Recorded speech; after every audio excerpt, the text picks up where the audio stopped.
is a pleasure to speak with you. Not just the fact that you're a part of First Up with RBCx Music, but because your voice reminds me of old school R&B 60s and 70s. Like you would have been a member of the Manhattans or, Oh a wow. group like that, Tavares, or like just the R&B groups that used to do the routines Yeah, and things yeah, like that. yeah. I'm not talking just Motown because as soon as you do routines, people think, oh, just Motown. No, there was the Philadelphia sound. There were so many other different sounds that were out there. You would have been perfect for Oh, that with your voice, and it is such a pleasure for an old school guy like me to hear a young person like yourself being able to have those kind of vocals. It gives me hope that yes, there are real singers out there, and you're one of them. uh, Rudy, thank you thank you so much for saying that because like at the core for me, no matter what different genres that I go into, R&B will always be my first love. I learned to sing listening to old school R&B. I learned to harmonize. I learned to write. I learned everything that I know on stage from just watching the, like 60s, 70s, 80s, 90s, Yeah. old school R&B heads. So to hear that and coming from you, that means a lot. So thank you so much. I really appreciate it.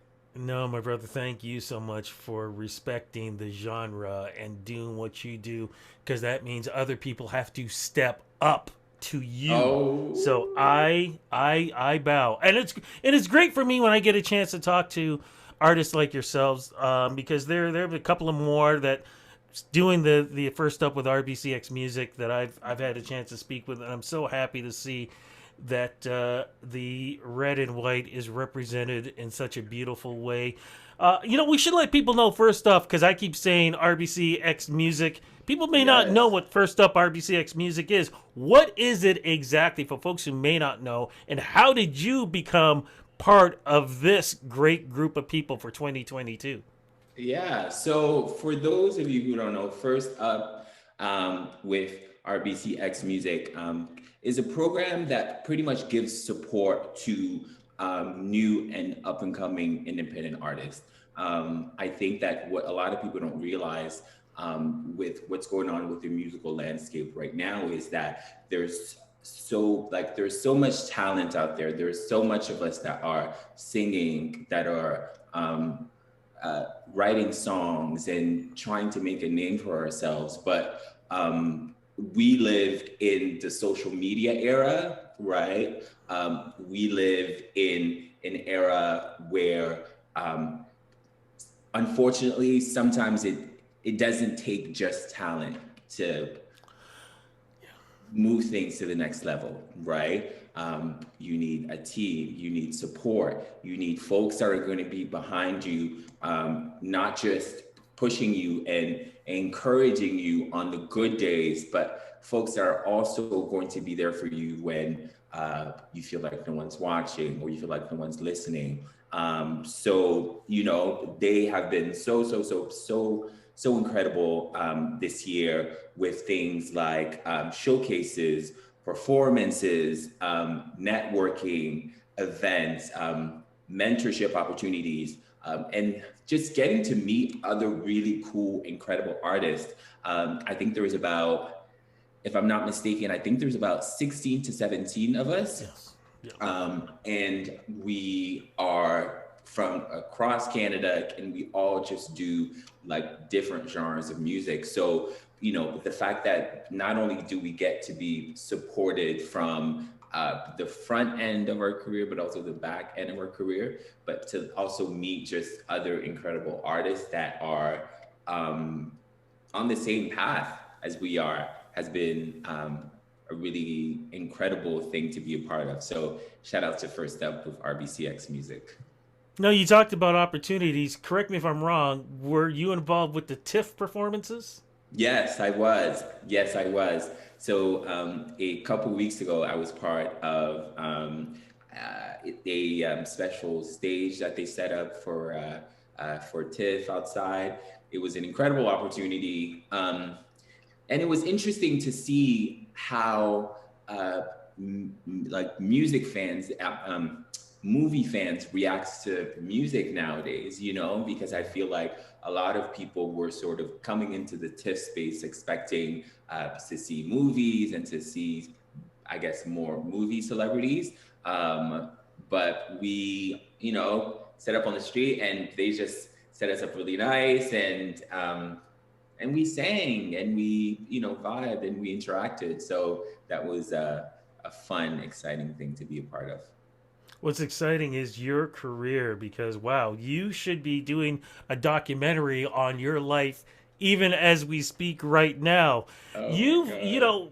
know, traveling, relocating, big family, so much has gone on in your life. And I'd love to talk about that too. And even how your music journey began because Mhm. as much as you're a proud Canadian too, like I said, there was some relocating going on in your life. How did that all begin Yeah. for you, sir? So how did it all begin for you? So I'm originally from the beautiful country called the Democratic Republic of Congo. So I was born there and I moved to Canada when I was 12. Let me stop you Um, there. I'm going to stop yeah. you there because Okay. I love when I talk to people about this situation. Yeah. So, warm, beautiful country. Uh-huh. You come to Canada where they have something called snow. What was that like for you the first time where you actually felt it, witnessed it, walked through Uh-huh. it, fell in it? You know, it's so funny you mention it because I remember coming out of the airport. I remember coming out of the airport and just being a little confused because as soon as I walked outside, for some weird, odd reason, I thought the snow that was on the ground was soap. I thought there it's the strangest thing. Like, it's the strangest thing because I remember walking out and I just remember seeing like a pile of snow. And I was like, something in me was like, okay, like this isn't just gonna be everywhere. I'm thinking, you know, somebody washed their cars and, you know, there's a bunch of stuff on the ground. I don't know why I thought that, but somehow I did. Um, I'll tell you something. It's still hard for me to do snow. It's still hard for me to do winter. It's still hard for me to do minus anything weather because I'm sorry, I'm from a hot country, and anytime that it goes in the minus, I'm like, I don't know if we're all supposed to be here. Like, if this is this is a thing. This is a thing. So it took a really long time to adjust, and I don't know if I'm fully adjusted because I love my sun. I love summer. Fall I can do. As soon as we get into the minuses, I start to shake. I'm just curious. How did you Yeah. handle that massive snowfall that we had last year that took me almost 5 hours just to dig out at my home? Oh, it's funny because I know exactly which one you're talking about. I remember that day I was doing a photo shoot, a promo shoot outside of the city. So because I don't drive, I had to take the GO train. So I remember taking the GO train to the Wow. space and everything was fine. But Rudy, I gotta tell you, it was supposed to take me an hour to get back. It took me about 4 hours and a half because it was just absolutely nuts. I remember having my big winter boots on and still not being able to walk down the street because it was like at my thigh. I was like, oh my God, I don't know if I'm cut out for this. I pray that this winter we don't deal with that again. People say it's usually like every 10 years or whatever, but and that's Yeah, fine. I yeah. can't, like I said, literally 5 hours of shoveling. I can't Wow. remember. And I've lived here in Toronto like 99% of my life. So I can't remember Wow. having to dig out like that, anyways. But as we were saying, though, you come from a big family, though, too. Yeah, yeah. How did your family coming here and musically? Mhm. How did your family influence you through music? Yeah. So I come from a really lively musical family. So growing up, there was always music playing in the background. We were big network TV watchers. Much music was always on. Much more music was always on. Yeah, BT was always on. yeah. So music was always sort of around, right? And in terms of the process for us to relocate here, I'm not gonna lie, it was difficult. It was really difficult because my mother at the time felt that we would get more opportunities in life if we uprooted and relocated here. So we literally left everything behind. We all came here with, folks say, nothing but the clothes on your back. We literally came here with nothing but the clothes on our back and had to rebuild everything. And yeah, that was it was a good 5 years of us sort of like figuring out what life is supposed to look like now, how to interact with different like sorts of people from all over the world, and you know, also coming from a French speaking country, I didn't speak any English before coming here, right? So, Wow. yeah. Your English is So, amazing, so I can say that now.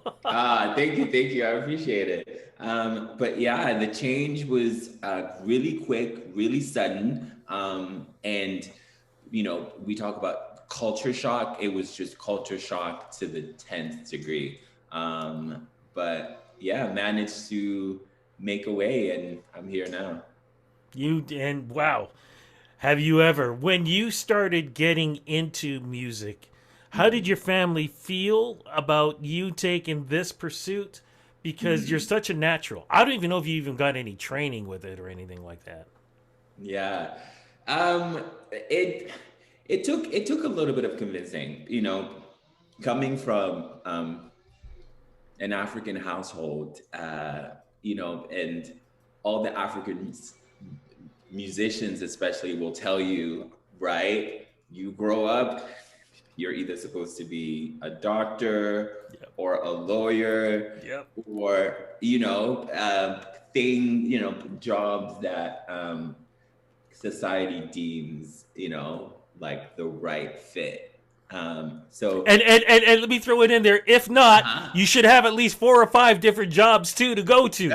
You're not having one. Exactly. You need a bunch of jobs. It's got to be about, getting the big income, but while you're there, also multiplying that income and, finding different ways to, make that happen. But it's been a long, interesting process, but everybody's slowly but surely turning around. Well, So, because like I said, not just an incredible voice, but an incredible fashion sense too. How were you developing all of this together in creating your platform? What was that like? What were you?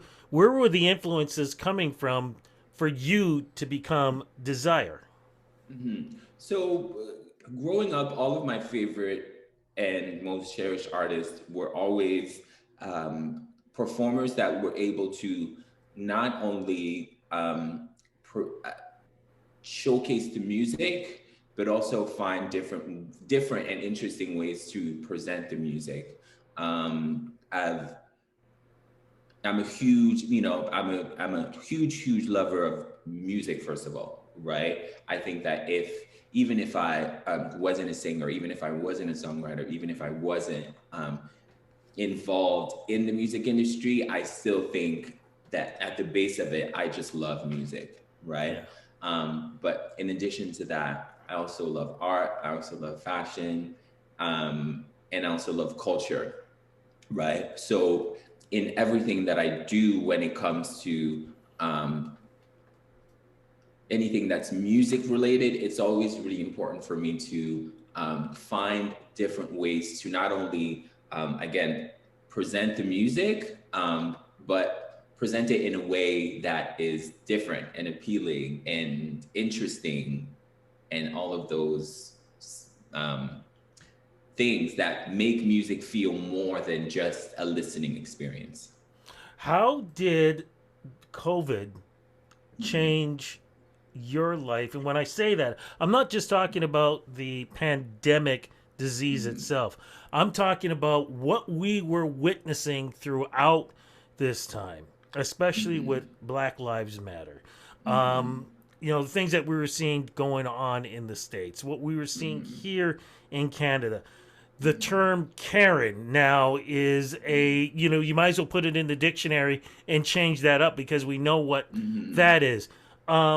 Just all the things that we've been seeing and dealing with, and knowing that the black community has been dealing with this before the pandemic. The gay Mm-hmm. community has been dealing with this before the Mm-hmm. pandemic. How Mm-hmm. did this affect you personally when all of these things were finally being, if you can say, documented?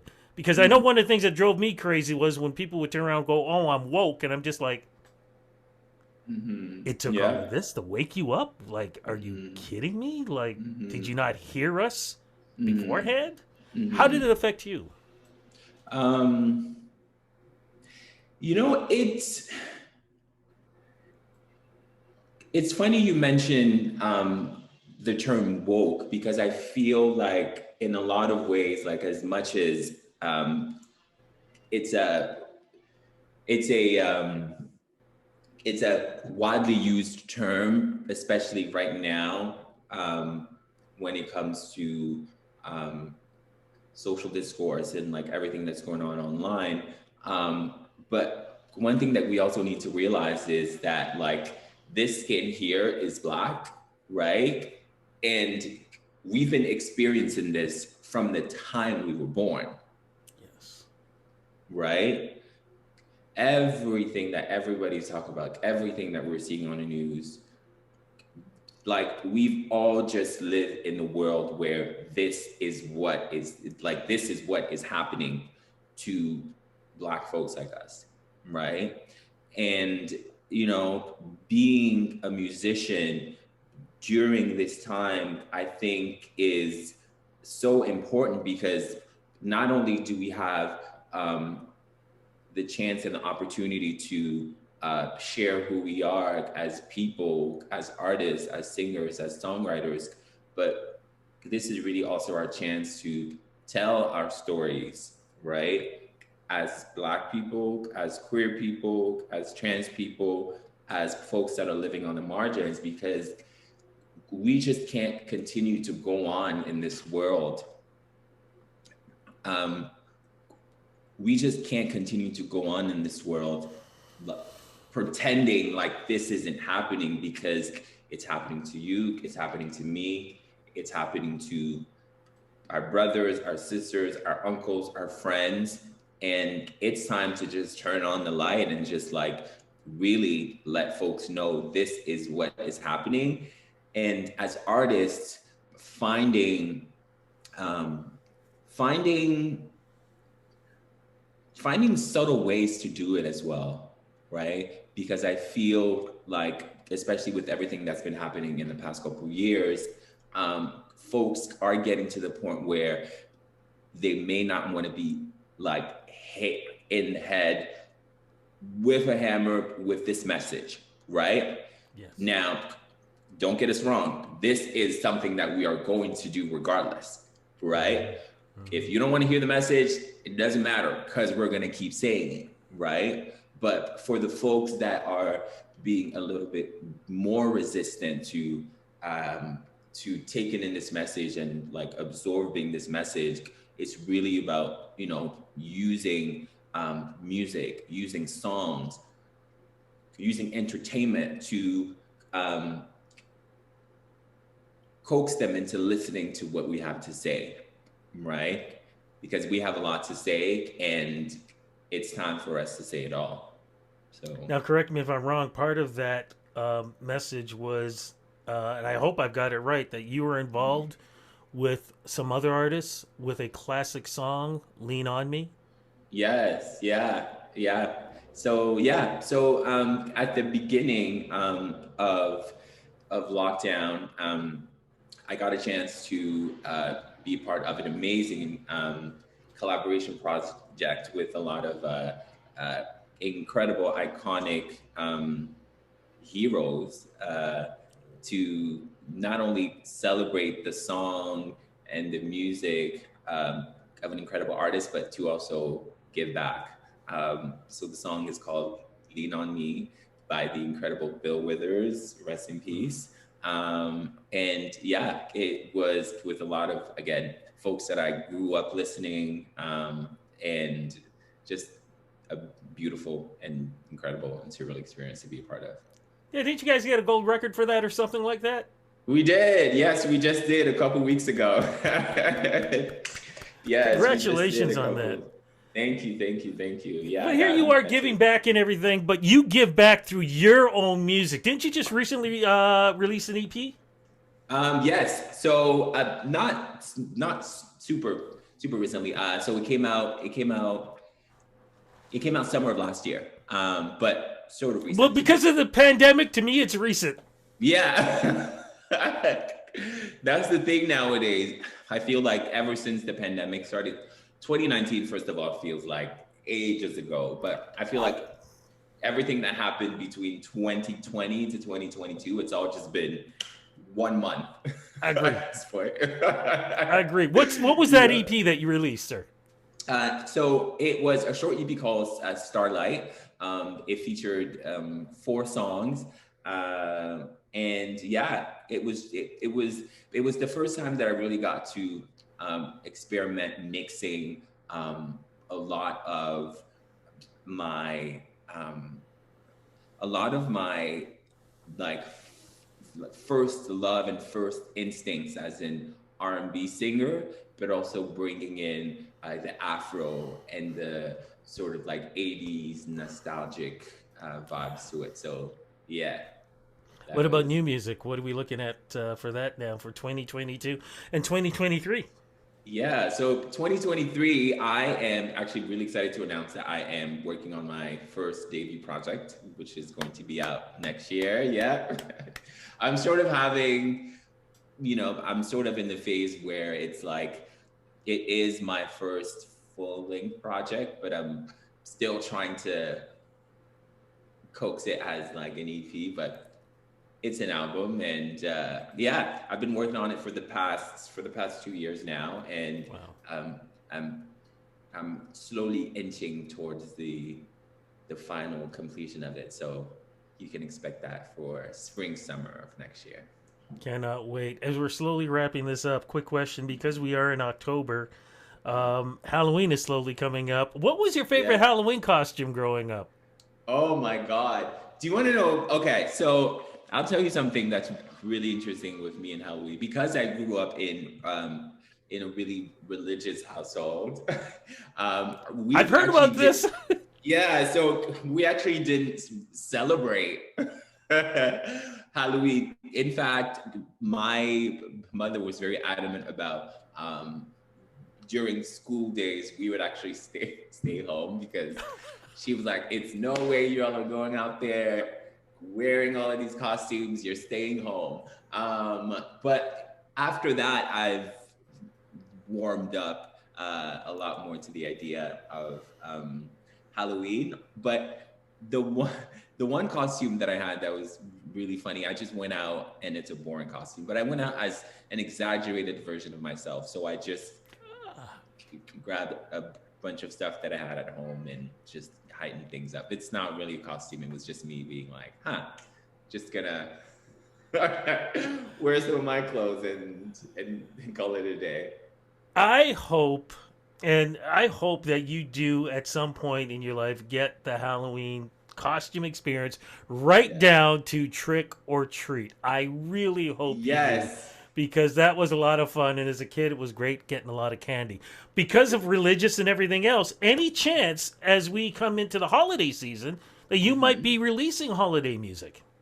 You know what? I've always wanted to release holiday music. I've always wanted to release holiday music. I just haven't really found the right format and the right song.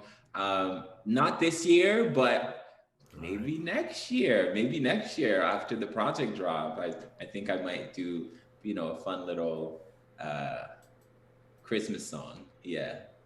Fingers are crossed. In the meantime, shows coming up for you, sir? Yes, I will be performing at an exciting event called the Mode Canada Rocks event, which is going to be a celebration of Canadian fashion.